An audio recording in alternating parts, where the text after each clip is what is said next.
자, 내일 우리 성탄 예배 11시에 있습니다. 우리 특성도 마련되어 있고, 또 아마 몇 번 초대가 되어 오신 분도 계시기 때문에 기쁜 마음으로 이렇게 맞이하면 좋겠습니다. 한 번 더, 인사하면 좋겠습니다. 한 해 동안 수고 많았습니다. 라고 각자 보면서 이렇게 한 해 동안 참 수고 많았습니다.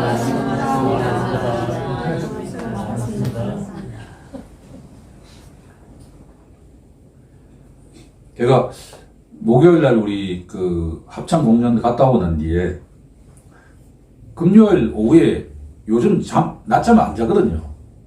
한 2시간 잤어요, 이렇게. 이 감기가 온 것 같아. 그래서 어제 오후까지 계속 잤는데 다행히 감사하게 잘 넘어가가지고 감사하죠. 그래서 오늘 아침에 일어나가지고 제가 좋아하는 신학자의 자서전을 이렇게 보니까 결론이 뭐냐 그러면 미국에서 20세기 가장 훌륭한 신학자라고 평가받는 분의 이야기가 자서전의 결론이 내가 그리스도인이 되었다는 것이 얼마나 기쁜지 그 한마디였어요. 사실 이 성탄이라고 하는 게 제가 예수 믿은 지 얼마 되지도 않았지만 반복되는 습관적인 행사죠. 그쵸? 근데 제가 예수님을 믿기 이전과 믿고 난 이후에 성탄의 차이가 뭐냐라고 하면 예수 믿기 이전에는 성탄은 되게 추웠어요. 그러니까 이게 중학교 때 정도 될 텐데 멋쟁이는 다 옷을 두껍게 안 입잖아요. 옷은 얇게 입고 친구들끼리 대구 백화점 앞에 서가지고 그냥 서 있는 거예요. 그 음악은 너무나 즐거운데 내 마음은 너무나 이게 공허하죠. 그런데 예수 믿고 난 뒤에 그 공허함이 뭐로 바뀌냐 그러면 충만이라고 하는 단어로 바뀌어요. 목요일부터 성탄 이제 캐롤을 듣는데 미국의 캐롤은 엄청 신나요. 우리는 거기에 익숙해 돼 있죠. 신나지 않으면 뭔가 이렇게 내가 잘못된 것 같아. 그런데 독일이라든가 북부 쪽에 루터교가 강한 이렇게 캐롤을 들어보면 아주 차분해요. 우리는 두 가지 균형을 가져야 되죠. 그러니까 예수님을 믿고 난 뒤에 성탄은 우리 마음속에 가득 충만해요. 그런데 마냥 충만할 수 없다라고 하는 것이 제가 내린 결론입니다. 기쁨 속에 뭔가 성장해가면 갈수록 아버지 마음이 이러신 거구나. 왜 하나님이 인간의 몸을 이 땅에 오시지 않으면 안 되었을까라고 하는 질문을 던지고 답을 찾아가니까 마냥 기뻐할 수만은 없는, 하지만 기쁨, 이 다면적이고 이중적인 생각이다라고 하는 생각이 들었다라고 하는 거죠. 그래서 성탄의 하루 전날 구약 성경을 제가 택했습니다. 그래서 오늘 설교의 제목은 구약 성경을 알면 예수가 보인다 라는 내용입니다.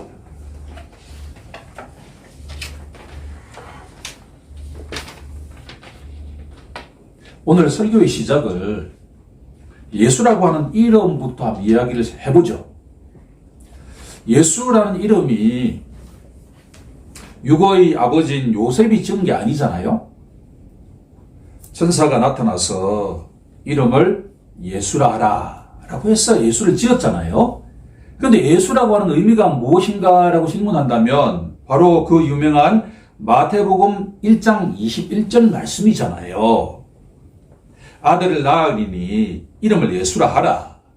이는 그가 자기 백성을 그들의 죄에서 구원할 자이심이라. 예수라고 하는 이름은 한마디로 말하면 누구예요? 구원자잖아요. 예수는 구원자로 이 땅에 오셨어요. 맞습니다. 예수를 믿으면 누구라도 구원을 받습니다. 그런데 구약의 배경을 보게 되면 예수가 이 땅에 오신 것은 뭐냐 그러면 심판주로 오셨다라고 하는 거예요. 우리가 분명히 알아야 됩니다. 예수는 우리에게 구원자이신데 모든 사람들에게 구원자이신데 오직 자기 백성들에게만 구원자다라고 하는 거예요. 역설적인 이야기예요. 예수님은 모든 사람들이 구원자로 이 땅에 오셨는데 예수라고 하는 이름은 자기 백성을 구원하시는 구원자다라고 하는 거예요. 자기 백성이 아니면 구원을 받는다는 거예요? 못 받는다는 이야기예요? 못 받는다. 이게 선택교리예요. 제가 기도해서 시작을 했잖아요. 이유를 몰라. 왜 나를, 나 같은 사람은 말이에요. 왜 나 같은 사람을, 허물이 많은 나 같은 사람을 창세전에 생명책에 기록에 놓았다. 이게 이해가 안 되잖아요. 이게 내가 뭘 잘했는데 우리가 각자가 아무것도 잘한 게 없다니까요. 예수를 믿는 자는 자기 백성이야. 근데 지금 뭐예요? 예수님의 피는 능력의 피이신데 믿지 않으면 어떻게 돼요? 자기 백성이 아니에요. 아니단 말이에요. 예수님이 배제한 게 아니에요. 그런데 창세전에 어떻게 됐다는 거예요? 전이 나왔대. 그러니까 논리적으로 이해가 안 되죠.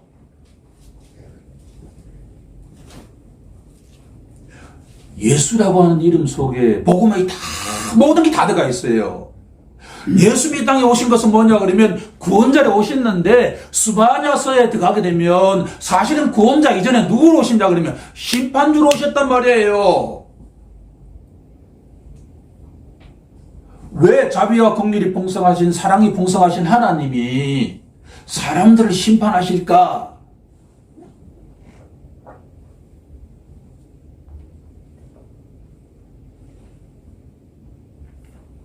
제가 어릴 때 가장 부러웠던 모습은 북한에서 피난와서 대구에 정착한 개성집이라고 하는 집이 있었습니다. 다른 거는 이게 부러운 게 없는데 꼭 어떤 날이 되면 옷을 깨끗하게 입고 가족끼리 손을 잡고 어디로 가는 거예요. 어디 가지 알고는 교회 간다 그러더라고요. 교회에 대한 개념이 없었으니까 너무나 부러웠죠. 그렇죠. 전 세계가 성탄이 되면 예수를 믿든 예수를 믿지 않든 다 가족들이 모여서 식사하면서 이렇게 즐거운 시간을 가지잖아요. 이 세상에 그만큼 기쁘고 즐거운 시간이 없죠. 그렇죠. 그런데 사랑의 하나님이 함께하지 못하는 곳이 있다는 거예요.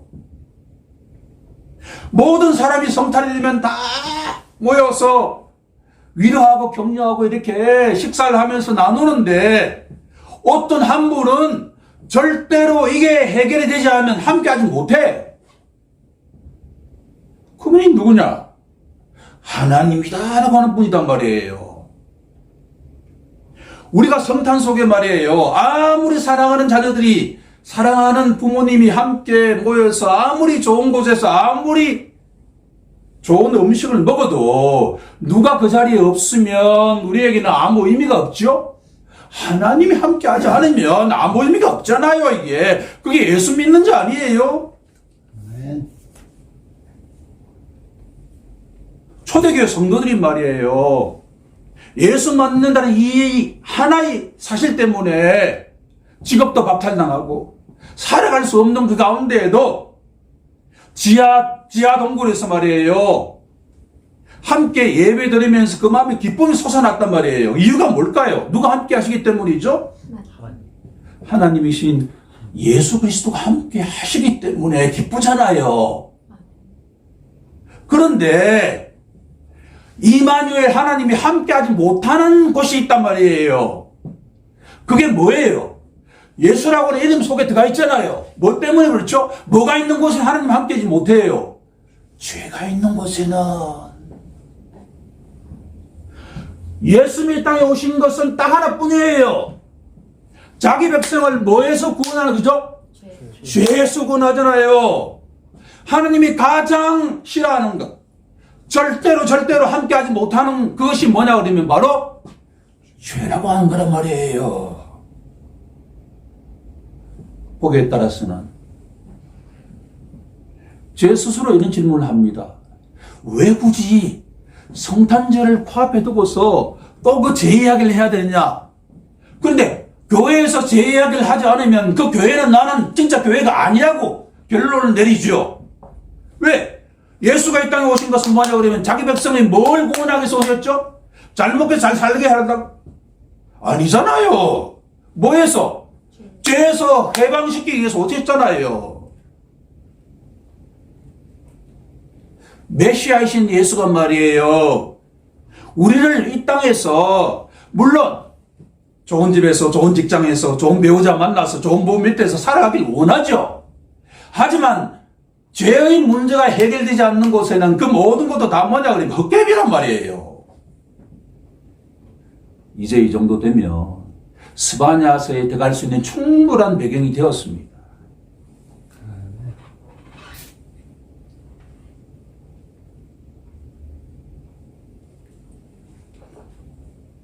스바냐서 3장 13절에 가게 되면 재미있는 구절이 나오죠. 이스라엘의 남은 자라고 하는 구절이 나옵니다.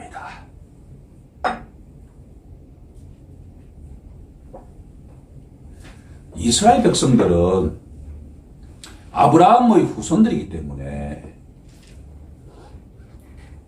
자부심이 참 대단하죠. 어떻게 보면 부러워할 정도가 아니겠습니까? 아브라함이라고 하는 존재는 하나님이 직접 택하신 믿음의 조상이잖아요. 그런데 그들이 율법을 받고 아브라함의 후손인데 구원을 받는 줄 알았는데 누구만 구원을 받는다고 되어 있죠? 이스라엘 가운데도 뭐예요? 누가? 남은 자만 구원받는다라고 하는 거예요. 지금도 이스라엘 백성들은 뭐냐 그러면 자신들은 아브라함의 후손들이기 때문에 하나님이 언약 백성으로 택하셨기 때문에 자기들만이 구원을 받는다고 생각하고 있단 말이에요. 그런데 이스라엘 가운데 남은 자만 구원을 받는다라고 하는 거예요.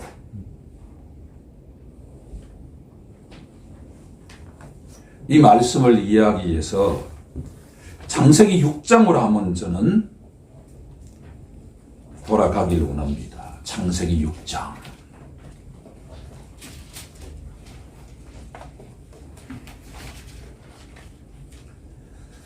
창세기 6장을 묵상하는 가운데 5절에 보게 되면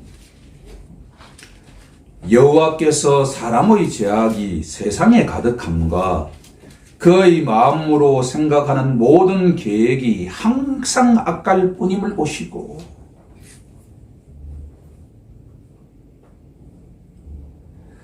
이 말씀을 읽고 스바냐서를 읽게 되면 어떻게 창세기 6장의 상태와 남유다가 멸망하기 30년 전에 스바냐 선지자가 활동했는 그 시절이 얼마나 그렇게 똑같은지를 깨닫게 됩니다. 아담의 후손은 시간이 아무리 변해도 정도의 차가 있지만 그의 마음으로 생각하는 모든 계획이 항상 악할 뿐이다 라고 진단하고 있습니다.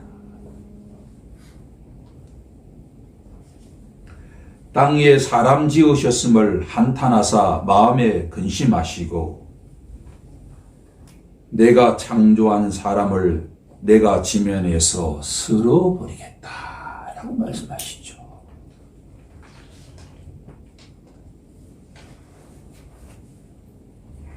이 말씀을 읽고 난 뒤에 우리가 스바냐로 한번 돌아가 볼까요?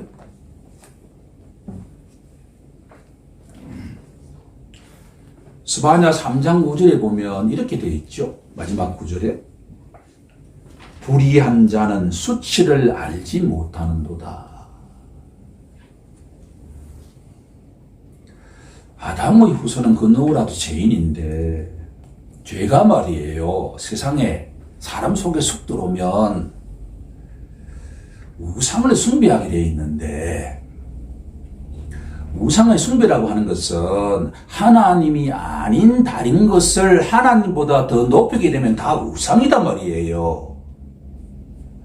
우상을 숭배하면 두 가지 사실이 인간 속으로 쑥 들어오게 되는데, 하나는 도덕이 붕괴돼요.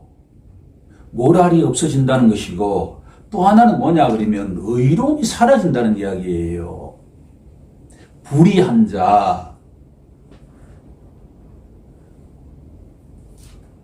모랄이 없는 자는 수치를 알지 못한다. 제가 요즘 이제 60대 중반이 되고 이렇게 되니까 성경 말씀을 읽고 묵상하는 가운데 문득문득 옛날의 삶이 떠오르죠. 그런데 참 그때가 내가 참 부끄러움이 없었구나라고 하는 생각을 가지게 되는데, 성경이 우리에게 은혜를 베푸는 것은 뭐냐 그러면, 성경 말씀이 없으면 내가 부끄러운지 안 부끄러운지를 모른단 말이에요. 요즘 세계사에 관한 TV 프로그램을 자주 보는데, 우리나라의 성군이라고 알려져 있는 세종 시절에 어떤 곳에서 폐렴 범죄가 일어났습니다. 자기 아버지를 패 죽인 거예요. 당시 얼마나 쇼킹했으면 임금을 비롯한 모든 대신이 있는 곳에서 어떤 지방에서 이런 일이 일어났습니다 라고 상소가 올라와서 다 이렇게 논의가 됐다고 전해집니다. 그 이유가 뭐냐 그러면,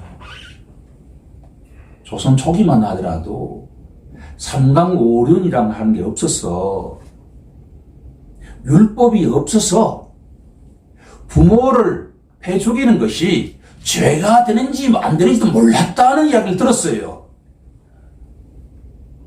이 이야기는 뭐냐 그러면, 창세기 6장에 나와 있는 내용이나 스바냐서에 나와 있는 내용이나 사람은 변치 않았다라고 하는 이야기예요.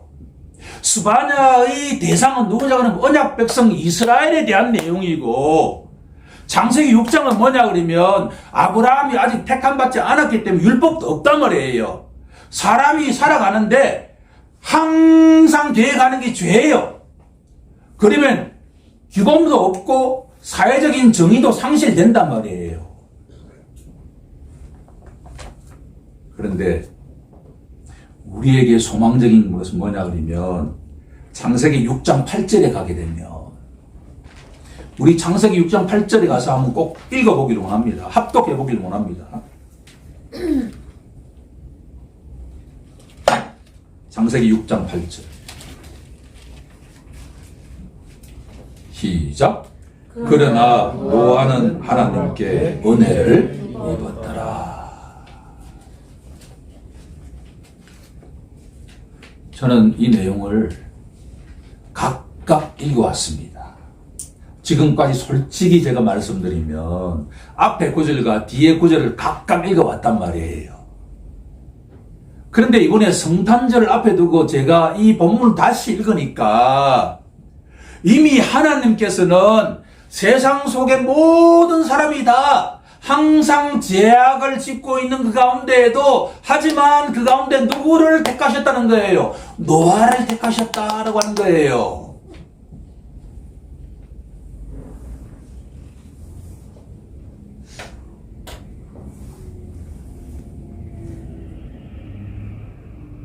노아는 하나님께서 뭐로 택하심 받았죠? 은혜. 하나님께서 은혜로 노아를 택하셨다라는 이야기입니다.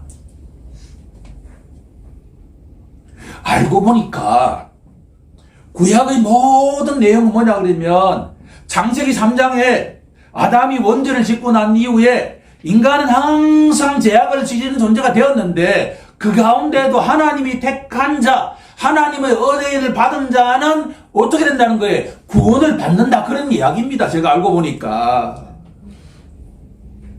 아브라함 이전에 이미 노아를 통해서 하나님의 은혜를 통해서 창세전에 계획된 자는 구원을 받게 된다라는 이야기.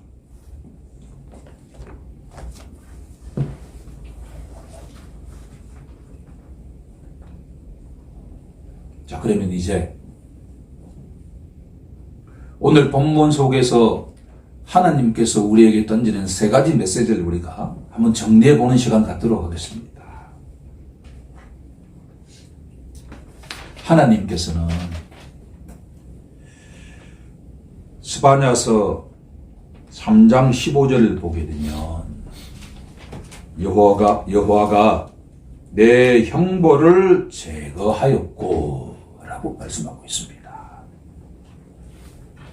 첫 번째 갈로의 정답은 형벌입니다. 형벌을 제거하였고. 과거형이에요? 현재형이에요? 미래형인가요? 과거형이죠. 하나님의 말씀은 하나도 땅에 떨어지지 않기 때문에 말씀을 하시는 순간에 그것이 뭐가 될까요? 과거가 되죠. 세상의 모든 사람들이 다 죄악을 저지르고 있는 그 가운데에도 하나님께서 창세전에 품으신 노아를 통해서 그 구원의 방주에 탄 사람은 다 구원을 받은 것처럼 때가 되면 누구를 보내시겠다는 거예요? 노아와 같은 구원의 방주가 되는 메시아를 이 땅에 보내시겠다는 이야기 내용이잖아요. 죄의 삭슨 사망이요. 죄를 짓는 자는 당연하게 벌을 받아야죠. 제가 지은 죄를 벌 받는다 그러면 제가 여기 있을 수도 없어요. 삶을 살아가면 살아갈수록 죄를 자꾸 짓는 거잖아요. 근데 우리가 자유로워질 수 있는 것은 뭐예요? 하나님께서 내 형벌을 어떻게 하셨다는 거예요? 제거하셨다라고 하는 거예요. 이미 과거 제거하셨다는 거예요. 누구를 통해서? 메시아를 통해서 제거하셨다라고 하는 거잖아요.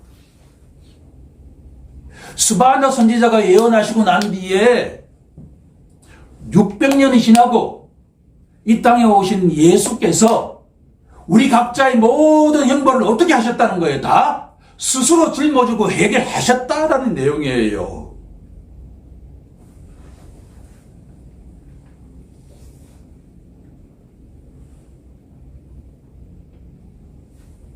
하나님께서 우리의 형벌을 대신 지시했다는 것을 믿는 자는 바로 시온의 딸이 된다라는 이야기입니다.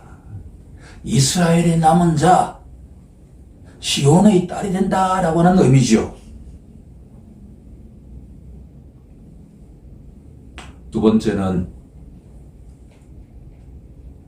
15절 중하반부에 보게 되면 이스라엘 왕 여호와가 내 가운데 계시니 내가 다시는 화를 당할까 두려워하지 아니할 것이요.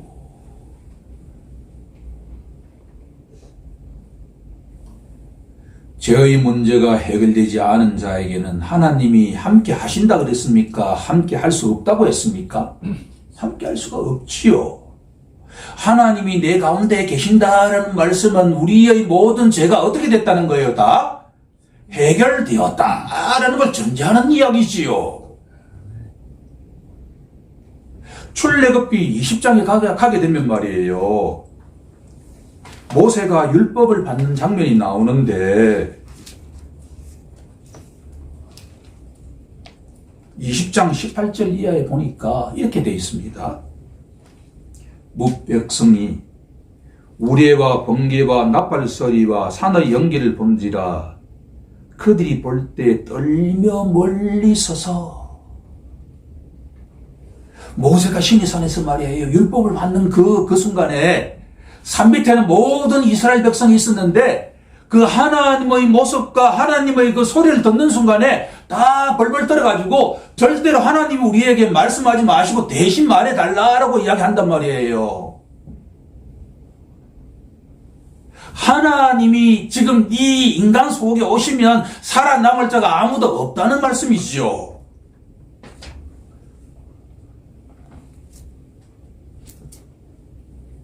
우리가 성탄을 그렇게 기쁜 마음으로 받아들일 수 있는 것은 뭐냐 그러면 우리의 모든 죄와 행보를 대신 지시는 그 예수님이 십자가에서 해결하셨기에 우리는 하나님이 우리와 함께 한다는 것을 믿을 수가 있다라는 내용입니다.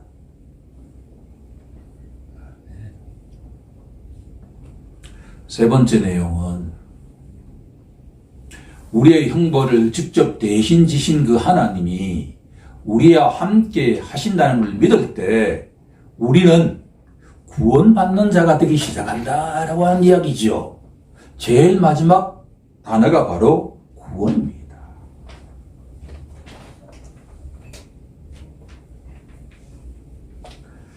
우리 다 함께 17절을 합독해 보도록 하겠습니다. 시작. 너희 하나님 여호와가 너희 가운데 계시니 그는 구원을 베푸실 전능자시다.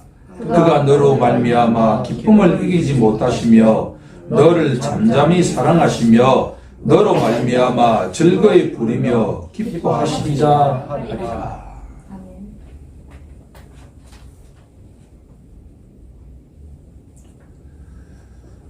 우리가 날마다 기뻐할 수 있는 것은 바로 누가 기뻐하시기 때문이죠?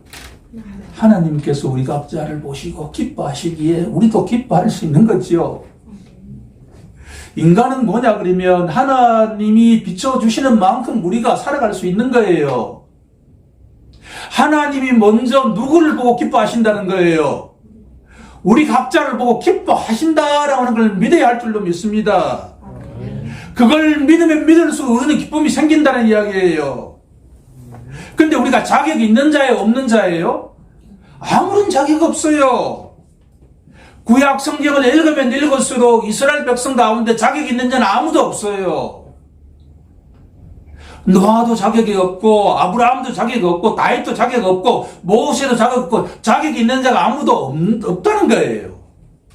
그런데 그분이 나의 형벌을 대신 지신 분이라고 믿는 자, 하나님이 지금도 우리와 함께하고 계신다는 걸 믿는 자에게 하나님은 어떻게 하신다는 거예요? 기뻐하신다.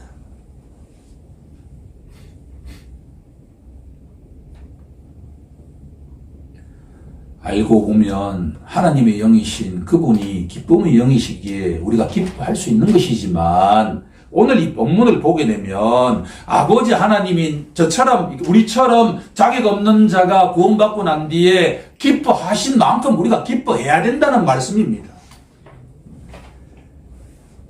너를 잠잠히 사랑하시며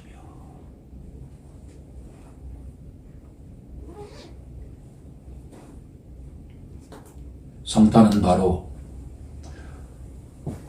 우리처럼 자격 없는 자를 하나님께서 창세전부터 사랑하신다라고 하는 것을 믿음으로 고백하는 자에게 기쁨과 감사가 가득할 줄로 믿습니다. 아멘. 자, 우리 다 함께 오늘 이 말씀을 통해서 스바냐 선지자는 우리에게 바로 예수님이라고 하는 그 복음을 알려주고 있다라고 하는 것을 깨닫는 시간이 되길 원하고, 하나님께서는 우리의 형벌을 직접 제거하시는 분이시고 우리와 늘 함께 하시는 분이시고 우리에게 구원의 은혜를 베푸신 분이다라고 하는 것을 기억하는 우리 모두가 되길 간절히 소망합니다. 아멘.